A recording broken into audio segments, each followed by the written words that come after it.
ভদ্রলোক না, ভদ্রলোক সিসিটিভি জুম করে দেখে বাথরুমের ফুটেজ, এখন লুকিয়ে বসে আছিস? সব থেকে সামনে আয়। অর্পিতা মিত্র এতটাই নিজের ভাইকে ভয় পায় যে ড্রাঙ্ক হয়ে আছে বলে সে দরজার বাইরে পায়চারি করছে, কিন্তু দরজা খুলে তাকে বলতে পারছে না যে ভাই তুই বেরিয়ে আয় বা কিছু। অনেকটা টাইম হয়েছে, তার এইটুকুনি বলার।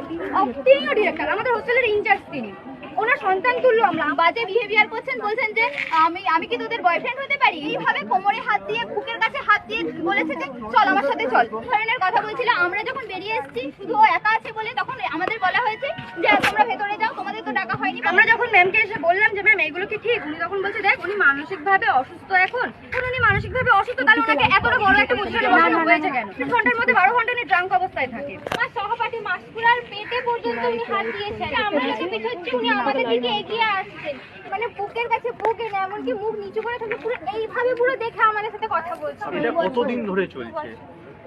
এটা এর আগেও একবার হয়েছে, কিন্তু এইবার বেশি হয়েছে। থানা থেকে কোনো সুরাহা পাননি? না, থানা থেকে কোনো কি ফেক আইডি কার্ড পর্যন্ত বানায়, ফেক রেজিস্টার খাতা পর্যন্ত বানায়। এখানে কলেজে পার্টি করা হয়, মদ খাওয়া হয়।